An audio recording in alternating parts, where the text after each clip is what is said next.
민원련의 미디어 탈곡기.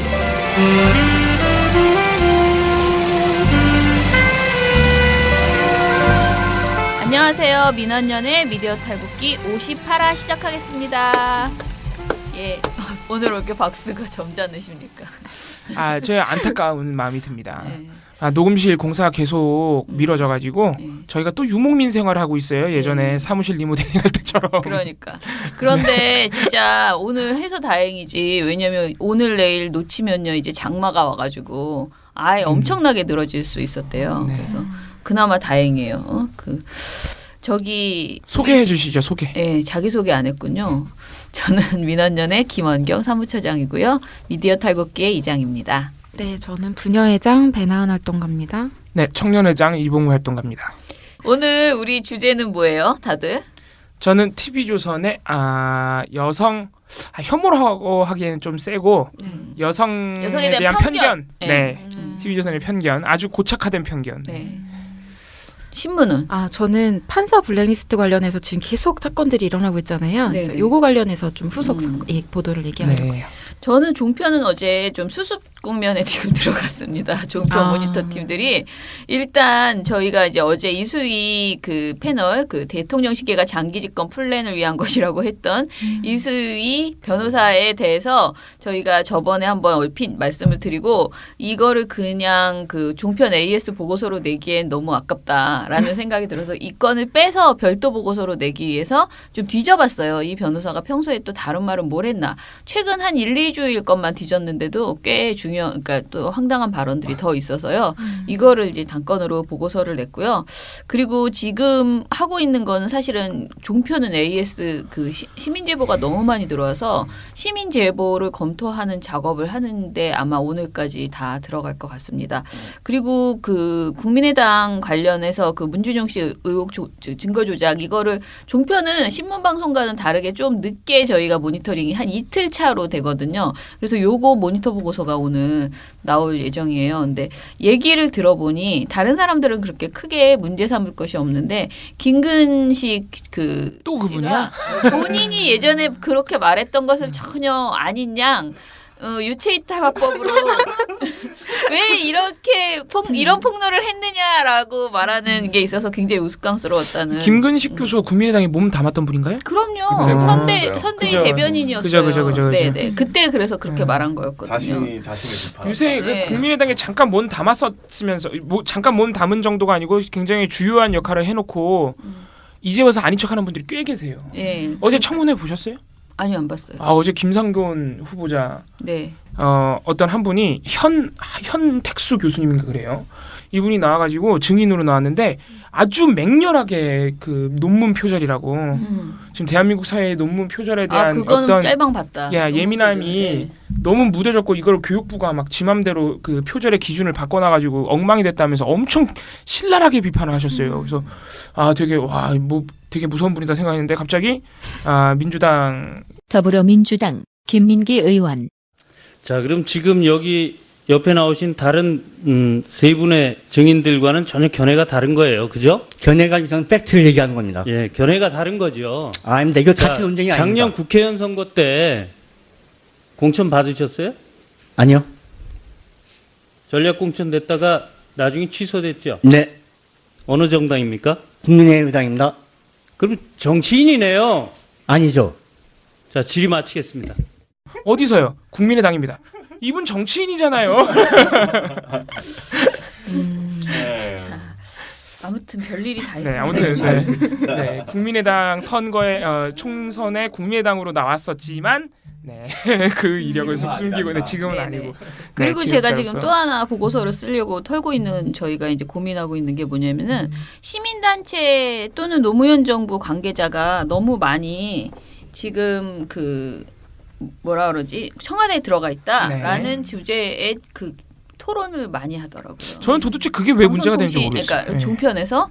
근데 제가 제보받은 그 사례를 보면은 정말 재밌는 게 표를 만들어 가지고 청와대 이렇게 청와대라는 표예요. 그래서 장하성, 조국, 하승창, 조현우, 김수현 이렇게 수석의 사진과 이름들을 쭉 쓴 다음에 시민단체 똥똥똥똥 전부 동그라미 시민단체 다 동그라미 노무현 정부 당시 2년 해서 또 그 옆에 한 칸으로 이렇게 해서 조현욱과 김수현은 청와대 비서관이었다라는 것을 이렇게 해놨어요. 근데 이거를 이제 인턴이 이게 문제인가요? 이거 그러니까. 이게 왜 이런 게 도대체 뭐죠? 막 이렇게 질문하는 걸 봤는데 도대체 왜 그걸 그렇게 네네. 방송에서 예, 그래서 이런 것들에 대해서 근데 제가 어제 저희 활동가들이랑 얘기를 한 거는 이제 시민단체 현직에 있다가 바로 가는 거는 사실은 또 그 보기에 따라서 문제가 있을 수 있는데 그다가 저희 같은 활동가는 또 모르겠는데 사실은 그 조국이나 장하성 이런 분들은 시민단체 활동가라고 볼 수가 없고 자기 교수나 네. 어떤 자기 직업을 가지고 있으면서 그 모임에 가서 그 시민단체 참여연대면 참여연대에 가서 도움을 주시고 정책 자문을 하고 이런 활동을 한 거거든요. 근데 그러니까 직업 운동가가 아니에요. 그쵸. 모든 사람들이 사실은 모든 사람이 자기 분야의 전문성을 가지고 시민단체에 결합해서 활동해 주는 게 가장 바람직한 거잖아요. 근데 시민단체 그러니까 시민단체 출신이라는 말로 다 뭔가 매장시켜버리는. 터부시하면서 네네. 시민단체로 활동할 수 있는 어떤 그런 걸 굉장히 제한하는 그렇죠. 방송들이죠. 저는 이게 예. 그리고 시민단체 활동하는 것을 굉장히 무슨 속된 행동을 하는 것처럼 보이는 예. 그렇게 줄 수 있다고 저는 생각하거든요. 오히려 격려해야 되는 일인데 그런 그렇죠. 전문가들이 예. 시민단체하고 결합하는 그래서 거는 이런 전문가가 이 사람을 시민단체 활동이나 시민단체 출신이라고 말하는 것 자체가 부적절하다고 네, 생각해요. 이 사람들은 맞습니다. 자기 직업을 갖고 자기 전문적인 활동을 하면서 자문을 주고 고문 역할을 하신 거잖아요. 근데 그런 분들을 전부 이렇게 매장시키듯이 하는 것은 네. 문제가 있다. 그래서 이 부분에 대해서 한번 종편이 아무튼 어지간히 이걸 가지고 떠든다고 해서요. 네. 요거를 털어볼 생각입니다. 자, 오늘 또 이렇게 수다를 떨다가 절반은 한 결국은- 터신 것 같은데. 이미. 하고 있는 이미 줄 다 알았는데. 터신 것 아니 같은데. 저는 이런 보고서가 나올 예정입니다 이렇게 예고한 거예요. 그래요? 일단은 오늘 또 우리 오늘 방송부터 해볼까요? 네. 방송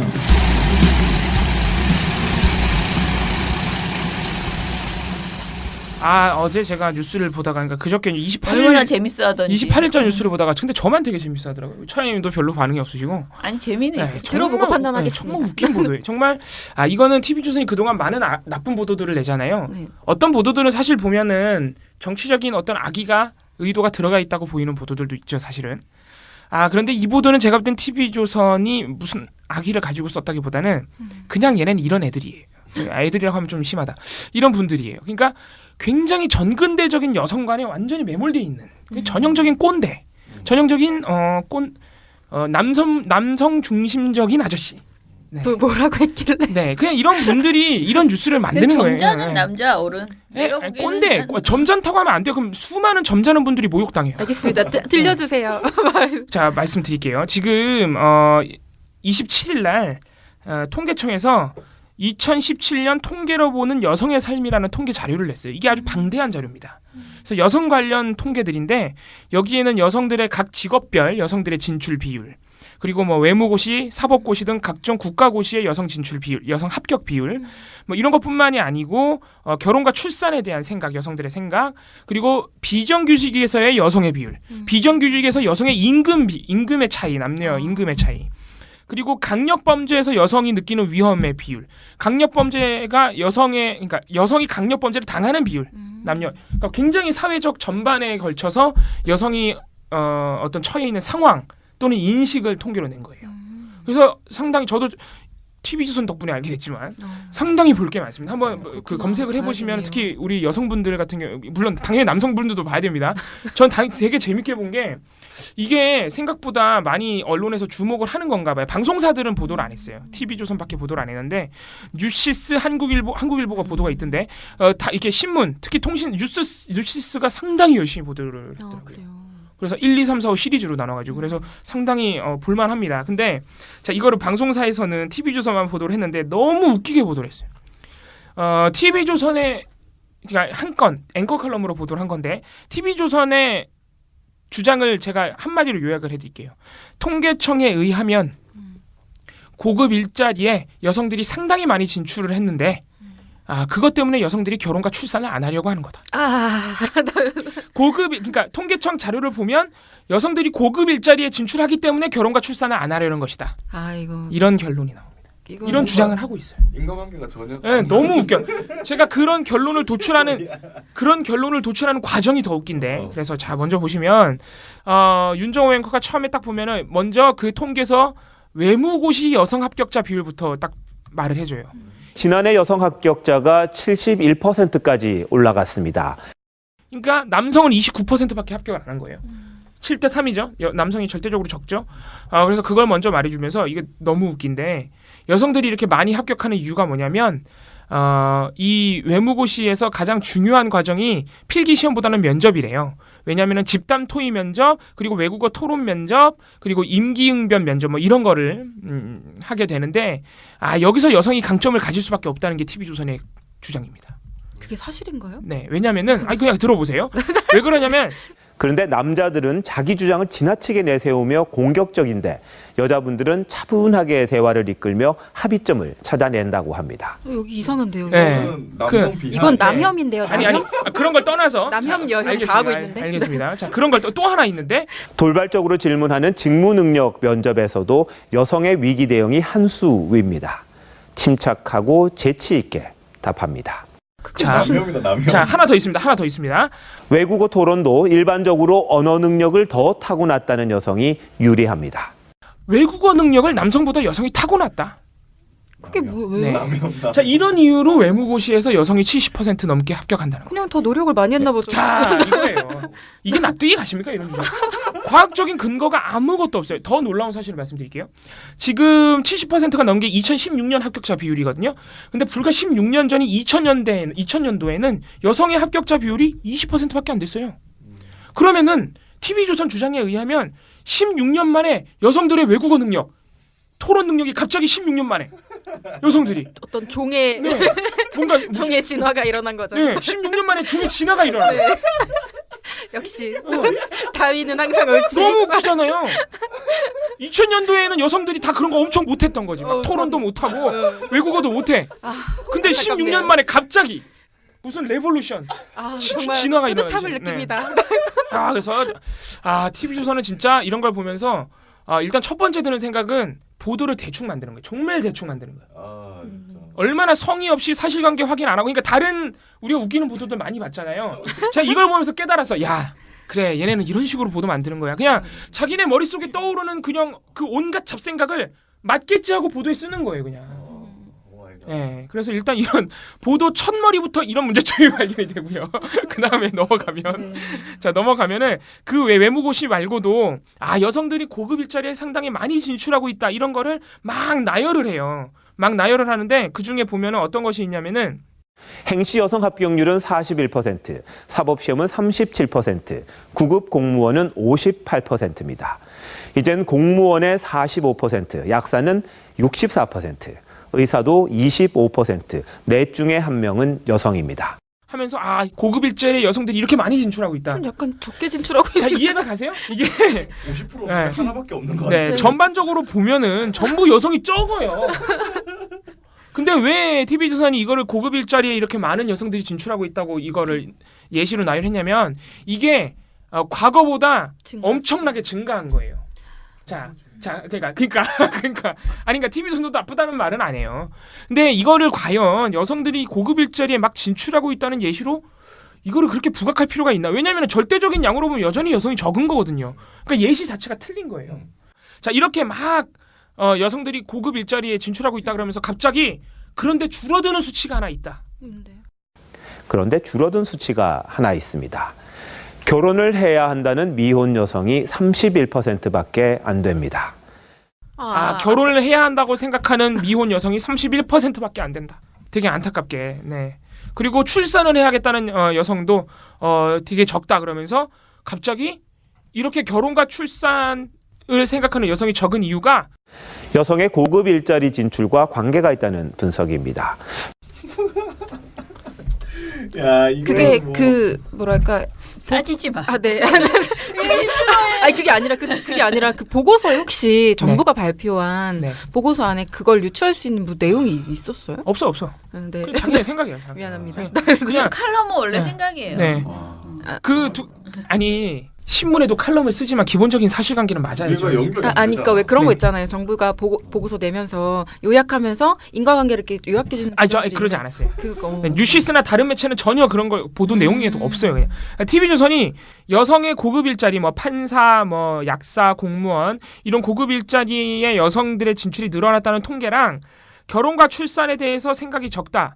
그리고 심지어는 다른 통계도 가져와요. 저 인구동향이라 그래서 인구동향에 보면 실제로 혼인과 출생 비율이 상당히 낮아졌어요. 그거를 그냥 아무 인과관계도 없는데 그냥 자기네가 연결을 시킨 거예요. 그냥. 이게 다 여자 때문이라고. 네. 여성의 그렇게 하면은 조금 TV조선이 억울할 수도 있고 여성의 고급 일자리 진출 때문이다. 미치겠다. 뭐라고 말씀드려요? 네, 너무 웃기죠. 그러면서 심지어는 마지막에 이런 말도 합니다. 지금 젊은 여성들은 일과 여가를 포기하면서 이 결혼과 출산을 견딜 생각이 별로 없습니다. 자신이 원하는 방식으로 성공하고 행복해지겠다는 여성이 갈수록 늘고 있습니다. 왜 견뎌야 돼? 너무 웃기지 않아요? 그걸 왜 견뎌야 되지? 포기하지 않게 네. 해주세요. 노인 그러다 이게 더 웃긴데? 그러다 보니 이제 노인 인구만 불어납니다. 전통적인 인구 피라미드가 밑변이 넓은 형식인데 조만간 물구나무라도 설판입니다. 이게 모든 원인이 다 여성이야 그냥. 진짜 네. 장난 아니다. 네, 그래서 사실 저는 처음 볼 때 이건 여성 혐오에 가깝다고 생각했어요. 근데 뭐 되게 얌전하게 말을 하고 나름 통계 수치 가지고 막 이렇게 객관적인 척을 하다 보니까 제가 여성 혐오라고는 비판하지 않았습니다. 여성에 대한 굉장히 전근대적인 인식에 젖어 있다, 머물러 있다 이 정도로 보고서는 쓰고 말았는데 근데 일단은 근거가 하나도 없다는 게 첫 번째 문제예요. 아무런 근거가 없어요. 여성의 고급 일자리 진출 때문에 뭐 결혼과 출산이 줄어든다? 노인 인구가 늘어난다? 이거는 상당히 본질을 흐리는 겁니다. 결혼과 출산이 줄어드는 이유는요. 극심한 양극화와 청년 일자리 난. 헬조선 때문에 헬조선. 네. 이런 이유들 때문이고 이거는 너무 상식 수준이에요. 나 모든 사람 TV조선 빼고 다 하는 것 같아요. 네. 그래서 그런 거를 그 사회 본질적인 어떤 양극화와 일자리 문제로 우리가 해결을 하려고 생각해야지 대뜸 여성이 뭐 고급 일자리를 진출해서 여성들이 생각을 안 한다 이거거든요 지금. 혹시 노예제도 같은 거를 되게 좋아하시는 분 아닌가요? 말도 안 되는 얘기를 하고 있다. 그리고 좀 더 근본적인 문제점을 말씀드리자면은 제가 아까 말씀드렸다시피 통계청이 발표한 이 여성의 삶이라는 통계가 그 몇몇 일자리에 여성들이 얼마나 진출했느냐 이것만 볼 만한 그런 통계 자료가 아니에요. TV조선이 완전히 자기만의 세계에 젖어서 거기에 꽂힌 거예요. 여성들이 이런 일자리에 왜 이렇게 많이 진출했지? 뭔가 마음에 안 들었을 수도 있어. 근데 왜? 이게 네. 아까 처장님이 말씀하신 것처럼 그냥 전형적인 그냥 착한 아저씨들이 많이 가지고 있는 네. 그냥 그런 생각들인 거예요. 착한 아저씨들이 가지고 있는 굉장히 잘못된 생각이에요. 그죠. 사실. 근데 제가 생각하기에는요 착한 아저씨 아니고 진보적인 남성들도 굉장히 저는 제가 네. 약간 톤다운을 시킨 게 제가 보고서를 약간 톤다운 네, 시킨 톤다운 느낌이 시키셨어요. 들죠. 제가 엄청 세게 깠거든요. 네. 원본 보고 싶다. 그게 왜 그러냐면은 굉장히 진보적인 남자라고 하는 기자분들도 저는 이 얘기를 기자들한테 굉장히 많이 듣는데 그러니까 이런 거죠. 여성들이 공부를 잘하고 애들이 다 똑똑하고 악착 같고 뭐 소통도 잘하고 모든 것에서 여성이 너무 우월하다 이 논리를 먼저 꼭 이거랑 똑같은 논리로 항상 얘기를 하거든요. 놀고 있어. 그래서 진짜. 모든 시험에 보면 언론사 입사 입시 시험 보면은 항상 전적으로 다 여성이고 그래서 남성 TO를 반드시 넣지 않으면 남자 기자를 뽑을 수가 없다. 성적대로나 뭐 어떤 그 평가대로만 뽑으면 이런 이야기를 하면서 막 가다가 결론에서 그러나 여성은 결혼하고 아기를 낳고 그러면서 그때부터 일을 못하게 되므로 남자 기자를 뽑아야 된다라는 이런 논리가 막 나오면 그러니까 이 어른들이 그런 논리를 막 이렇게 펼치고 굉장히 비슷한 그래서 저는 저런 칭찬 있잖아요. 먼저 칭찬을 한 자락 깔고 들어가면 여성이 뭐 언어 능력을 타고났고 그건 칭찬도 아니야. 아무튼 그런 식의 칭찬도 아닌 칭찬을 깔고 들어가면 이게 무슨 말이 나올지 이제 뻔히 아는 거죠. 근데 저는 그렇게 되면은 사실은 그런 생각을 가진 분들은 착한 아저씨도 아니고요. 진보적인 아저씨도 아니에요. 그냥 꼰대예요. 그냥 아저씨. 네, 그냥 아저씨예요. 그런 분들은 진보적이라 그 진보를 더럽히는 분들이 아무튼 말이 너무 많아지는데 제가 말씀을 드릴게요. 통계청의 통계 자체는요. 여성의 고급 일자리 진출이 늘어났다 이런 데 방점을 찍지도 않아요. 오히려 여성들이 그렇게 사회 진출이 늘어났지만 여전히 고위직 또는 관리직에는 너무 여성이 적다는 데 방점이 찍혀 있거든요. 그래서 통계청의 자료를 보면은 교육 분야를 볼 때 교원 전체의 68%가 여성이지만 교장이나 교감 등 고위직을 보면 턱없이 적다. 교장 9.9%, 교감 13.9% 이런 내용도 있고요. 공무원들 많이 진출한다 그러는데 공공기관 및 500인 이상 대규모 사업장의 여성 관리자면 이제 뭔지 사용자 급에 들어가는 또는 그 중간 관리자 아시죠? 그런 급에 들어가는 직군 비율을 보면 여성은 20.1%밖에 안 된다. 아니 왜 언론 네. 부역자도 여자가 별로 없잖아요. 네.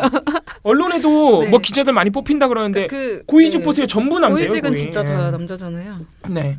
그리고 이거 말고 더 우리가 눈여겨봐야 하는 통계들이 많이 있어요. 2016년 비정규직 중 여성의 비율은 남성보다 무려 6배 이상 늘어났습니다. 그래서 지난해 여성 비정규직은 전년도 2015년보다 14만 8천 명이나 늘어났는데 남성은 2만 4천 명 늘어났어요. 증가율이 남성에 비해서 6배나 많다는 거죠. 그러니까 비정규직으로 유입되는 여성들의 비율이 남성보다 훨씬 더 많다는 겁니다. 심각하죠. 근데 이거는 왜 그런지 대충 이해가 가시죠? 임신 출산. 네. 그러니까 임신 출산을 하고 난 다음에 여성들이 재취업이 안 되는 거예요. 아무튼 그런 상황에 처해 있고 그리고 또 하나 강력범죄 비율을 보시면은 살인, 강도, 방화, 성폭력 등 강력범죄 피해를 본 여성들의 수가 2000년에 비해서 2015년에 4.5배나 증가했습니다. 근데 같은 기간에 남성은 1.4배밖에 증가 안 해요. 그러니까 여성이 강력범죄에 훨씬 더 많이 노출되어 있다는 겁니다. 그러니까 이런 통계들을 보면 TV조선과 같은 시각을 취할 수가 없어요. 오히려 여성들이 굉장히 사회적으로 불리하고 위험한 위치에 처해 있다는 느낌이 먼저 들죠. 통계는 중요치 않아요. 통계는 중요하지 네. 않은 것 같습니다, 사실. 어쨌든 간에 이 통계를 보면서 여성들이 굉장히 불리하고 위험한 상황에 처해 있다. 이런 생각이 드는 게 정상인데 TV조선이 굉장히 이상한 소리를 하고 있다. 네, 아무튼 처음부터 끝까지 뭐 여성이 무슨 능력을 타고났다부터 시작해서 그런 여성을 타고난 능력이 사회에 너무 많이 진출해서 결혼과 출산을 안 한다. 이런 이제 기적의 논리로 이어가는. 네. 호기 씨 모든 발언은 다 기적의 3단 논리야. 아니, TV조선 3단이냐 4단이냐 5단이냐만 차이가 있을 뿐. 네, 아무튼 뭐 재밌는 보도였습니다. 네. 네. 넘어가시죠. 아무튼 엄청 재밌어 해가지고요. 제가 뭘 저렇게 신이 나서 왔다 갔다 하면서 막 제가 검토를 하고 뒤에서 쳐다보면서 웃기자 막 그러는 거예요. 저런 얘기가 사실 되게 일상에서 많이 들리잖아요. 정말 네. 아저씨들이 맨날 하는 얘기가 그러니까. 저거라서. 네, 저는 그거를 보도로 만드는 모습을 보고 네. 시민이 단결만 하면 언론 집회 세력 무조건 이깁니다. 왜 종편이라고 하는가 하면 종일 편파 방송만 한다고 종편이. 종일 편파 방송이 내 욕이나 하고 엉터리 여론조사 발표나 하고 그래갖고 국민 여론을 오도를 하고 종편이 그 4개 중에 2개는 없애버리고. 모든 언론 세탁기 여사 한번 돌리겠습니다. 아니죠. 우리는 민원연의 미디어 탈곡기에 넣고 확 돌리겠습니다. 민원연의 미디어 탈곡기.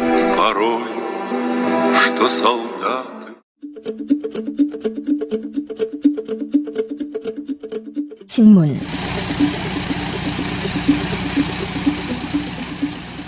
일단 지난번에 법관회의 관련해서 말씀을 좀 드렸었죠. 네. 관련 보도들. 근데 요거에 좀 이어지는 후속 보도들을 한번 살펴봤는데요.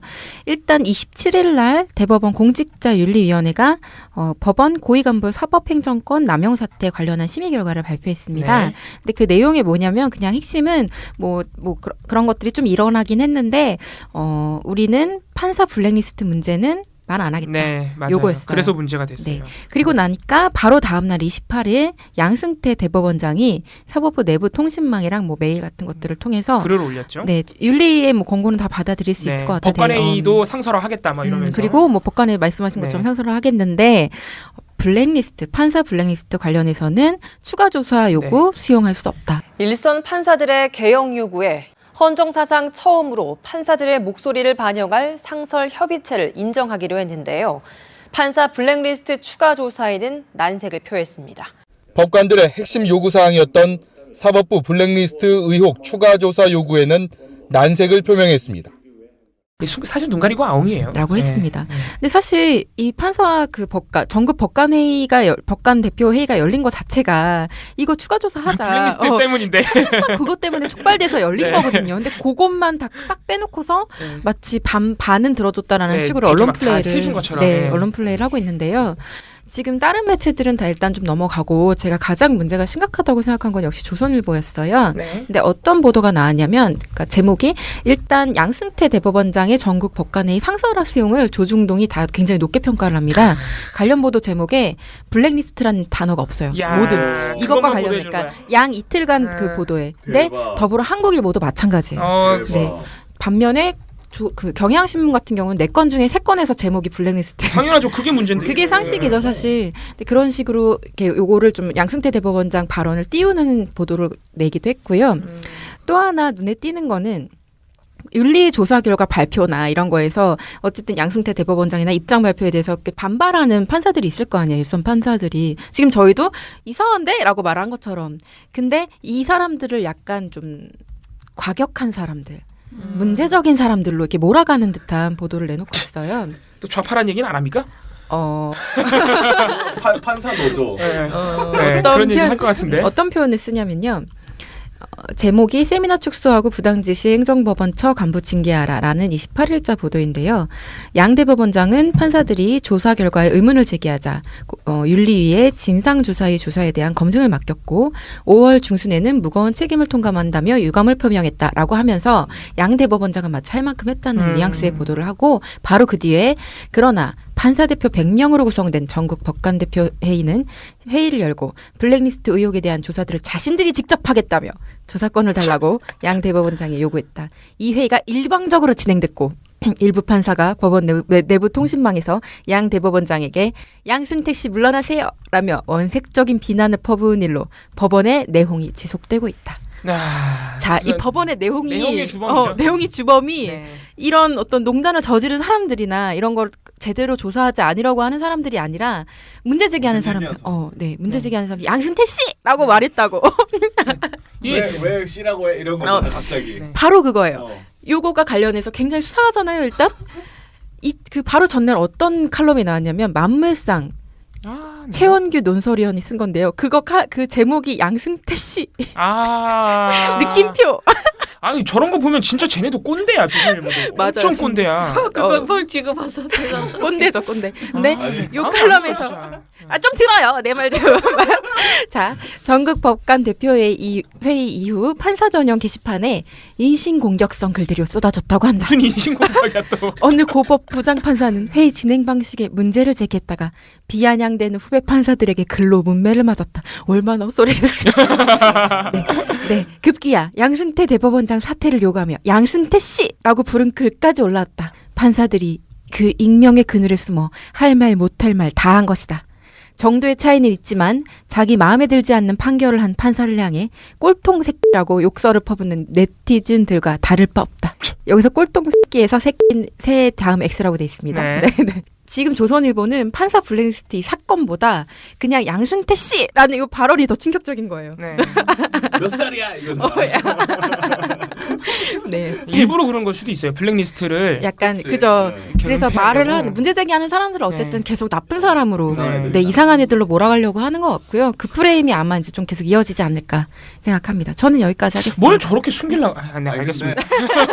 사실 싸움에서 몇 살이야 나오면 이긴 거예요. 이긴 거야? 내가 이긴 거야. 논리적으로 다 때 하는 말이야. 나이로 누로 시작한다. 그 조선일보는 그럼 항상 지는 건데?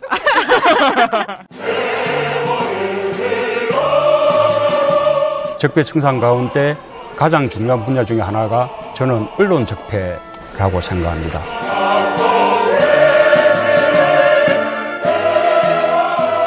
민원연에 대한 압도적 지지가 대한민국의 새 시작을 여는 힘입니다. 시민 여러분들의 힘으로 언론 교체 꼭 해내겠습니다. 정말 잘해보고 싶습니다. 힘을 모아주십시오. 민원연의 미디어 탈곡기.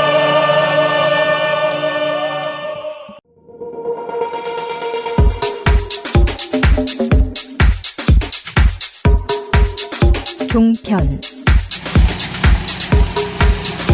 자, 제가 지난번에 말씀드린 이수희 그 변호사, 이 이수희 변호사와 관련해서 사실 이분이 새롭게 떠오른 분이 아니고 예전부터 막말 많이 했던 분이에요. 굉장히 자주 나왔던 분인데 이번에 보니까 그 기념식에 이야기를 하면서 이 사람이 막말을 하는 거를 넘어서서 굉장히 비논리적이구나 이걸 우리가 이제 알게 됐잖아요. 그러니까 아마 얼굴 보시면 다 알만한 변호사입니다. 그 채널A 뉴스특급에 이분이 이제 계속 나오고 있는데 제가 지난번에 얘기한 것도 채널A 뉴스특급 6월 21일자 방송이었거든요. 근데 5월 31일 채널A 뉴스특급에서 그 사드 발사대 내기 보고 누락 이게 이제 그때 당시에 있었는데 뭐라고 하냐면은 양쪽 다 이해가 가지 않는 부분이 있다라고 말을 먼저 한 다음에 그다음에 4월 26일 날 언론에서 보도가 됐단 말이에요. 4기 발사대 얘기는. 그러면 당시가 대선 기간이었기 때문에 후보였던 문재인 대통령은 몰랐을 수 있어요. 그거 일일이 못 챙긴단 말이에요. 하지만 문 캠프에 있던 안보 라인에 있던 이 스태프들은 그 중요한 뉴스를 못 챙겼냐? 그것도 저는 납득이 안 가는 거. 그럼 그거는 또 다른 실력의 문제로 가는 거고 이번 안보 라인에 대해서 그건 또 다른 실력의 문제로 가는 거고라고 하면서 문재인 캠프의 실력의 문제로 이거를 그러니까 4월에 몰랐다는 것을 이해할 수 없다라고 이야기를 하거든요. 근데 이거는 계속 우리가 거듭 얘기하지만은 텔레비전 방송에서 나온 것을 가지고 몰랐다 안다 이 논란 자체가 말이 안 되는데 보고를 누락했다는데 계속 이걸로 이제 몰아가는 거죠. 그 다음에 이제 국방부가 의도적으로 보고를 누락한 것이 밝혀진 다음에 그 이수희 씨의 입장이 크게 달라지지 않았는데요. 채널A 토요 랭킹쇼 6월 3일날 방송한 것에서 저는 이거는 이제 좀 그 청와대가 결과적으로 좀 모양새 빠지게 됐다. 이렇게 황당한 결론을 냈어요. 그러면서 그래서 이런 조사라고 지시를 내렸다. 그리고 하루 만에 뭐 이런 상황이 벌어졌다라고 국민소통수석이 직접 와서 발표를 했단 말이죠. 그러니까 소통도 좋은데 다른 거보다 그러니까 여론전으로 뭔가 기선제압을 하려고 했던 거. 라고 평가를 했습니다. 그러면서 청와대가 여론전을 벌여서 국방부를 기선제압하려고 했다는 논리를 펼치고 이런 말도 했어요. 그러면 좀 사실관계 파악이 제대로 된 상황에서 다음에서 발표를 했어도 되는 거 아니냐. 너무 여론전에 치중하고 있던 거 아니냐라는 지적을 하고 라고 말을 했습니다. 예, 그리고 이제 이 말은 정말 저는 처음 들어보는 말인데요. 그 김상조 후보자에 대해서 공정거래위원회 후보자에 대해서 6월 2일 날 채널A 뉴스 특급에서 얘기를 했는데 청문회를 보면서 이렇게 말을 했어요. 청문회에서 김상조 후보자가 평소에 들은 언행 태도하고 좀 많은 다른 모습을 보여주고 있는 것 같다. 저는 좀 언행 태도하고 좀 많은 다른 모습을 보여주고 있는 것 같아요. 청문회에서 저는 그 좀 딱가발이라고 표현해야 되나 어떻게 해야 되나 이렇게 좀 딱가발이라고 표현해야 하나요? 딱가발이라고 말을 했어요. 딱가발이가 뭐 같아요? 딱가리? 그런가? 딱가리인가? 아니 그냥 딸깍발이가 아니에요? 딸깍발인가? 근데 뭐라고 했냐면은 그러자 김종석 진행자가 깜짝 놀라면서 그 좀 딱가발이라고 표현해야 되나 어떻게 해야 되나 이렇게 좀 무슨 용어입니까? 좀 순화해서 깜짝 놀랐어요. 스타일, 딸깍발이. 약간 이렇게 맞서는 스타일로 저는 그 전에 들었었는데 오늘 청문회에서 보여주는 태도는 전혀 그런 모습이 아니거든요. 그래서 그런 모습이 아니거든요라고 말을 했어요. 이거는 딸깍발이가 아니에요. 대거리? 그냥 뭐라고 해야 되죠? 나는 딱가리. 딱가리가 맞는 거 같아요. 그냥 자기 용어인데요, 저건 거의. 왜 한 딱가리 한다 막 이렇게 할 때 그거. 아무튼 이상한 사람이네. 사실하면서 이상한 사람인데. 아무튼 이게 수습이 안 됐어요. 그러니까 결론은 딱가바리가 이 딱가바리는 이 사람이 한 말 어딩을 그대로 우리가 이제 쓴 거고요. 그런데 이거를 진행자가 알려달라고 했지만 불분명. 근데 이 사람이 한 해명은 약간 맞서는 스타일로 저는 전해 들었었는데 오늘 청문회에서 보여주는 태도는 전혀 그런 모습이 아니거든요. 라고 한 것을 봐서는 딱가리 아니냐 뭐 이런. 아무튼 그리고 이제 또 이 아무 말 대잔치가 계속됐는데 이제 채널A 뉴스 특급 6월 23일에 자유한국당에서 다른 거보다 그 교육부총리로서 교육은 정말 백년지계고 그리고 정신 근간을 움직일 수 있는 그 직위이기 때문에 뭐 이거를 그 뭐 양심의 자유니 이런 사상의 자유 쪽이 아니라 정말 그 지위에 적합한 사상을 갖고 있는지에 대해서는 저는 당연히 청문회에서 자유한국당 의원들이 좀 책무감을 갖고 그 질의를 통해서 좀 밝혀야 된다는 생각도 듭니다. 말을 했어요. 근데 사실 이거는 다 필요 없고 사상 검증해야 된다. 이런 주장이거든요. 그래서 이것도 좀 도를 넘어서는 주장이다. 네. 오히려 교육이야말로 다른 무엇보다도 표현의 자유와 사상의 자유 이런 것들이 추구돼야 되는데 거꾸로 말을 하는 거죠. 헌법을 변호사께서 헌법을 지금 부정하고 있어. 부정하고 있어. 사상을 검증하는. 네. 그러니까 거꾸로 이야기하는 이런 행태를 보여주고 있습니다. 아무튼 굉장히 재미있는 뭐라 그러지? 앞으로 제가 보기에 이게 단골 패널이에요. 이분이 여러 군데 채널A 단골 패널이거든요. 채널A에서 하는 한 3-4개 프로그램에서 계속 나오고 있어서 이분은 좀 채널A에서 집중 관리 하셔야지 될 거. 저희가 예전에 한번 그러니까 이게 2015년 초인가요? 2015년 초에 총선 전에 한번 한겨레 20이라고 저희가 모니터 해가지고 이 사람들이 하는 질문과 대답, 그러니까 이 사람들이 하는 대답이 자신의 전문성과 연관이 있나 없나를 일일이 따져보는 그런 모니터를 한 적이 있었거든요. 그때 보면은 일단은 그건 불가능한 거예요. 왜냐하면 이 종편은 그 질문이 그 사람이 변호사니까 법적인 질문을 하는 게 아니고 아무거나 물어보잖아요. 막 던지고. 그러니까 저희가 이런 사례로 막 그때 썼는데 어떤 그 교수가 이제 우리가 그 사람이 비전문성 대답을 하는 것에 대표 주자로 몇 명을 뽑아서 그때 한겨레 21 정은주 기자가 그거 기사로 썼는데 그거 언론중재위원회에 들어온 거예요. 그 교수 말이 자기는 정치 커뮤니케이션을 공부했기 때문에 이 모든 걸 다 할 수 있다. 말도 안 되는 소리 하고 있어요. 주장을 하고요. 정치 전문. 전문. 그 사람은 신문방송학과 교수인데 언론 비평이나 언론과 관련된 미디어와 관련된 이야기를 하는 게 아니고 온갖 그 사안에 다 끼어들어서 다 막 굉장히 말도 안 되는 얘기를 너무 많이 했기 때문에 우리가 그거를 사례로 이제 했는데 비전문적인 그런 멘트를 한 사례로 했는데 본인이 이제 그렇지 않다라고 주장했는데 아무튼 정정 보도는 안 내는 걸로 이제 해결이 됐거든요. 그러니까 별 문제 없는 걸로 지나갔는데 그때 보니까 우리가 정은주 기자랑 얘기한 게 이게 종편 기본적으로 전문가라는 의미가 하나도 필요 없다. 네, 필요 없어요. 네. 그리고 그 사람이 국방 전문가고 국방 전문가한테 다른 얘기 막 연예인 얘기도 물어보고 아무거나 막 자꾸 던지니까. 근데 그 사람들이 또 그럼 왜 나한테 이걸 물어봐 이러는 게 아니고 좋다고 막 돈 벌어야 되니까 이야기를 하니까 이 코너 자체가 그냥 오늘의 주제 그 주제에 맞는 사람을 불러서 그러니까 고정 패널이 아니고 그 사람을 불러서 깊이 있게 얘기가 진행되면 참 좋겠는데 그러면 사실은 종편도 볼만할 것 같아요. 그렇죠. 네, 벌어지는 사안에 따라서 찬반 극보수여도 괜찮아. 보수와 진보가 딱 나와가지고 그 주제에 맞게 했으면 좋겠는데 사실 고정 패널이 있는 게 굉장히 문제예요. 약간 요거 알뜰 신잡이 어떤 하위 호환 버전 같은 그런 아무 말이나 이렇게 아는 거 다 얘기하면서. 맞아, 알쓸. 알쓸. 그러니까 100분 토론 이런 것처럼 그나마 섭외를 매주 바꿀 수 있으면 참 좋은데 주제에 맞춰서 그냥 백화점식 아무 말 대잔치 제일 잘하는 사람만 갖다 앉혀놓은 거지. 거의 보면 그런 식으로. 그러니까 이런 분들이 특히 거기에서 최고로 좋은 사람이 변호사인 거예요. 변호사는 그냥 모든 것에 두루두루 걸쳐 있다고 생각하기 때문에 이런 분이 많이 나오는 것 같습니다. 예, 오늘 좀 두서가 없었네요. 또 제가 껴들어가지고. 네, 민원연의 미디어 탈국기 다음 주엔 좀 사건이 좀 적었으면 좋겠어요. 제보 AS 네 가져올 것 같은데요. 다음 주에는. 그렇죠. 네. 월요일 날은 좀 여기서 제보 AS를 열심히 털고요. 그리고 저희가 그 오픈식 스튜디오 오픈식 하는 날은 라이브 뭔가 사진이라도 찍건 라이브를 하던 보이는 라디오. 네, 해보겠습니다. 방송하기 전에 잠깐 라이브 하고 네네. 방송할 때는 라이브. 네네. 그렇게 해보겠습니다. 민원연의 미디어 탈국기는 다음 주에도 열심히 털어드리겠습니다. 탈탈탈. 안녕.